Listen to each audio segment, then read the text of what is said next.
Hello, welcome, and thanks for joining us on this edition of News 2. I'm Sandra St. Top in this newscast. DPNR'S Chief of Enforcement, Roberto Tapia, appeared in court Tuesday for his preliminary and detention hearing in connection with the alleged drug trafficking case. Tapia's mother was also called up as a witness. News 2's Erica Bivens is standing by with an update. 54-year-old Roberto Tapia, DPNR's Chief of Enforcement, sat in Magistrate Judge Ruth Miller's courtroom today in handcuffs, wearing a tan jumpsuit for his preliminary hearing. FBI Special Agent Jackson Perkey was called up as a witness and summarized his affidavit, which states Tapia was arrested Friday, May 17th for conspiracy to possess with intent to distribute cocaine and for possessing a firearm in drug trafficking based on surveillance by federal and local agents, which U.S. Attorney Ronald Sharp listed on Monday. These include the U.S. Drug Enforcement Agency, or DEA, the Federal Bureau of Investigation, the Virgin Islands Police Department, the Internal Revenue Service Criminal Investigations Division, the United States Marshal Service, and the U.S. Department of Homeland Security Investigations, U.S. Customs and Border Protection, the United States Coast Guard, and last but not least, the Bureau of Alcohol, Tobacco, Firearms, and Explosives. Now, Helen Tapia, his mother, whom he was currently living with, also testified, stating she was willing to act as a third-party custodian so her son would not have to stay in jail. Prosecution stated there was more than enough evidence for probable cause, while the defense argued prosecution did not meet the minimum threshold required by law. However, Judge Miller found probable cause to proceed to the detention motion. The prosecution named 4 assumptions that Tapia be detained, namely that he faces a minimum of 10 years jail time if convicted, that he's a flight risk, that he abused his power as a law enforcement officer with a firearm, and is a danger to the community. The defense stated Tapia is now on administrative leave without pay and should not be detained since his mother is retired, willing to post bond and act as a third-party custodian. Judge Miller said the court would release Tapia on a $250,000 bond with strict conditions, including home incarceration, GPS monitoring, surrendering his passport, and avoiding contact with potential witnesses or anyone involved in the case, just to name a few. Tapia was remanded to custody pending his ability to post bond. Now, the 2 co-conspirators, Steven Torres and Eddie Lopez, face 1 count of conspiracy to possess with intent to distribute cocaine. Their preliminary and detention hearing is tomorrow. Sandy? Thanks for that, Erica. Attorney Joseph DeRizzo of Miami, Florida, filed a notice of attorney appearance Tuesday stating he would appear for both Steven Torres and Eddie Lopez in Wednesday's hearing. An 18-year-old man is dead after a shooting Monday night on St. Thomas. Police say they received a call from 911 about 9:50 p.m. from Lime Street in Estate Tutu. Witnesses reported that the victim, identified as Vashio Donistork, was washing his car outside his house when several shots rang out. Residents called 911 and EMTs and police responded. The victim was treated on the scene and transported to the hospital, where he later died. Police urge anyone with information about this case to call detectives or contact Crime Stoppers. Well, police say there is some closure for a 2009 murder case. On May 18, 2013, VIPD detectives extradited IBN Z. Anderson from Houston, Texas. A second suspect, Stevenson Peltier, was served a first-degree murder warrant at the Oakdale Federal Correctional Facility in Oakdale, Louisiana, where he's currently serving an 8-year sentence for armed robbery. Police said the victim, Jamari Joseph, and his brother were walking in the area when Anderson and Peltier fired shots at them in Estate Bovoni. Joseph later died from a gunshot wound. Both suspects fled St. Thomas. 5 months later, on May 6, Anderson was picked up by the Montgomery County Sheriff's Office in Houston, Texas during a routine patrol. Peltier will be extradited at a later date. On Monday, the Committee on Rules and Judiciary unanimously voted that Acting Commissioner Rodney Carrad Sr. become the police commissioner for the territory. Senators each highlighted issues facing officers and the community. Carrad responded to one of his priorities, which he says is trying to hire more officers to combat those retiring or leaving after they complete VIPD training. In my testimony, I identified numbers, reality. The great possibility of losing 124 total between here and next year. That would be devastating. That's why I want to, try and hire as many individuals as possible to fill the ranks. We had a conversation a little bit earlier about the possibility of even mandating or having them sign a contract for at least to be here for 5 years. Crime Stoppers is seeking information to help local law enforcement with a number of crimes in the territory. Remember, if you know something, say something, and you can earn a cash reward of up to $2,500. On St. Croix, sometime between late Sunday, May 12th, and very early Monday, May 13th, arsonists gained entry into the premises of Metro Motors in the Orange Grove Golden Rock area and set fire to 6 new, fully equipped police vehicles. Without a doubt, officers say the destructive act was done to slow police intervention. If you were in the area of Metro Motors or Budget gas station and saw anything suspicious, let police know what you saw, including names and or descriptions of the perpetrators. Now, over in St. John, for the past few months, there have been reports that illegal aliens have been entering St. John on the eastern side of the island. Be sure to tell Crime Stoppers what you know. Now, over in St. Thomas on Sunday, February 10th at 2:30 p.m. outside a boutique in Yacht Haven Grand, a young boy waiting for his mother was robbed of a cell phone by an unknown male. Take a good look at the picture on the screen. Now, tell Crime Stoppers what you know about these or any other crimes by calling 1-800-222-TIPS. That's 1-800-222-8477. You can also text USVI plus your message to crimes 274-637. Last year, Governor John P. DeYoung Jr. appointed a task force from public and private sectors to address the insolvency issue at GERS. DeYoung sent their report to the Senate President. He says tough decisions will need to be made because they have less revenues going in and more contributions going out. DeYoung says over 253 individuals have put into retirement and the amount they owe is $3 million. He also stated his idea of using excess rum receipts was not an option because of the economy.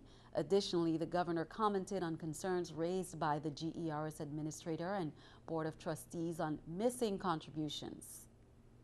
We do not by any means dispute the fact that there are some missing contributions that are owed. We wrote to the administrator in December 2012 asking him for information that would allow us to know the amount of employees that he thought would retire, and in addition to that, the amount of the employer contributions that were required.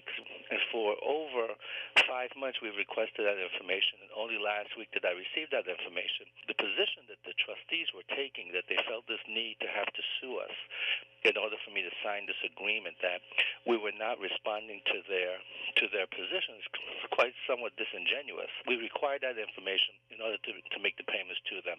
At least now we've got that information, and we can now begin to negotiate on the agreement and sign that settlement agreement.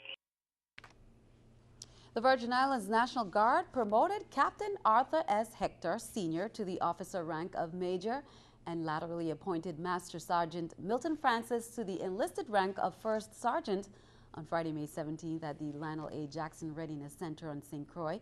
Hector, a member of the Virgin Islands National Guard since 1984 and the VIPD, commissioned as an officer in 2001 and now serves as the operations officer for the 104th Troop Command.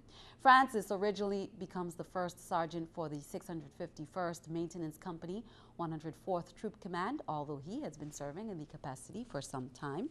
Meanwhile, members of the Virgin Islands National Guard 104th Troop Command, Rapid Aerostat Initial Deployment, and Higher Headquarters Command 786 Support Battalion were recognized for their service to the nation during a Freedom Salute ceremony on Sunday, May 19th at the Lieutenant Colonel Lionel A. Jackson Readiness Center. The 786th, which is stationed on St. Thomas, recognized the majority of their members during a similar ceremony on May 18th at Sergeant First Class Leonard B. Francis Readiness Center on St. Thomas. The 104th Raid returned from their Afghanistan deployment in September of 2012, and 786 returned in fall of 2010 after serving at Joint Task Force Guantanamo in Guantanamo Bay, Cuba. St. Croix experienced several outages Tuesday because of the weather. WAPA crews worked diligently to those areas to restore power where heavy rains and winds caused down lines and blown transformers. A damaged pole in Coakley Bay also fell, but line crews quickly restored power. WAPA has scheduled an electric service outage for Wednesday from 9 a.m. to 3 p.m. to a small section of Estate Grove, including all Mutual Homes customers. Crews will be replacing damaged poles and relocating transformer banks in the area to help strengthen the service reliability. Motorists are urged to obey all traffic directions to keep crews and the public safe. While the former head of the IRS was in the hot seat today as lawmakers tried to get to the bottom of the scandal at the tax agency, he told the Senate Finance Committee he regretted it, what happened on his watch. We get more from Danielle Nottingham on Capitol Hill. Former IRS Commissioner Douglas Shulman told lawmakers he didn't learn the full extent of the tax agency targeting conservative groups until he read the Inspector General's report last week. But why didn't you know when you were there? This is an issue that when someone spotted it, they should have run up the chain, and they didn't. And why they didn't, I don't know. Shulman joined acting IRS Commissioner Stephen Miller at the witness table. Miller has been forced to resign in the wake of the scandal, and lawmakers were irate he did not tell them an investigation was underway last year. Now, Mr. Miller, that's a lie by omission. There's no question about that in my mind. It's a lie by omission. I believe I did answer them, and I did answer them truthfully, sir. But Miller did admit that exposing the scandal with a planted question at a lawyers' meeting before the Inspector General's report came out was a mistake. Obviously, the entire thing was an incredibly bad idea. The White House is now acknowledging administration attorneys knew about the IRS report back in April, but insists the president did not. That it was not appropriate in this matter to alert the president about this until the report itself was complete. President Obama has ordered the incoming acting IRS commissioner to review practices at the agency, and Congress is pressing ahead with multiple investigations. Danielle Nottingham, News 2.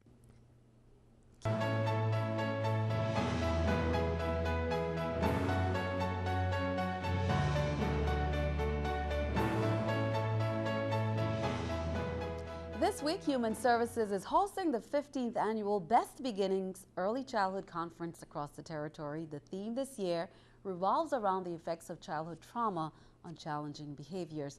Tuesday on St. Croix, child care providers learned all about brain development and the impact trauma has on the brain. News2's Erica Parsons has more. Normally, unless you absolutely love science, you'd think a conference about the brain would be boring. Not so, as early childhood educators learned Tuesday during Human Services Best Beginnings Conference. Early childhood professionals have long expressed challenges when it comes to dealing with troubled behavior, and that's the reason for this year's theme. The theme for this year's Best Beginnings is about what can a trauma-informed perspective teach us about children with challenging behaviors. A multidisciplinary team came together and thought this is an issue that we hear about across a number of different sectors, not just early education. The focus Tuesday was on how the brain develops from infancy and then how that development affects behavior. Many children's challenging behaviors are really efforts at trying to communicate with us as adults, hey, something happened to me, and I need you to pay attention to that. I think what most of us don't realize is that when infants are born, that their brain is only 25% developed, and that those first 2 years of life are critical to actually building the architecture of the brain. Presenters outlined and explained the parts of the brain, as well as trauma's impact on that brain. The brain is built from the bottom up, and as each layer is built, it has an effect on the next layer. And so in an extreme situation when we see very intense neglect, we're actually able to see that children's brains are smaller. There is help once providers and the community become trauma-informed. Children have reasons for behaving why they do. And when they understand that there's reasons that may include trauma that's occurring at home or in their community or even in their country that are impacting these children, educators can then be less reactive, more intentional in their responses. Erica Parsons, News 2. Human Service officials say there are still openings for Thursday's conference on St. Thomas. They ask you to just pre-register by calling 774-0930, extension 4187. The St. Croix Career and Technical Education Center hosted their third annual McKenzie's Way Symposium Saturday. for strictly women and girls to help them understand their roles within the community and to provide them with helpful resources provided by the public and private sectors. There were dozens of activities, some which included modeling, fashion and hair shows. There was cosmetics and skincare, self-help discussions, other sessions, and anti-bullying presentations. There were also games and crafts, private vendors. Now, the McKenzie's Way event was started in 2011, and it's named in honor of Carolyn McKenzie, who was a guidance counselor at St. Croix's Career and Technical School for 15 years. Organizers say McKenzie gave back in so many ways, and so it was fitting to call it McKenzie's Way.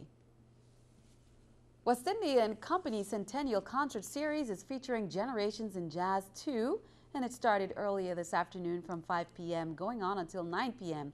on the West Indian Company dock. Wyco says they are showcasing the talent of exceptional young Virgin Islanders.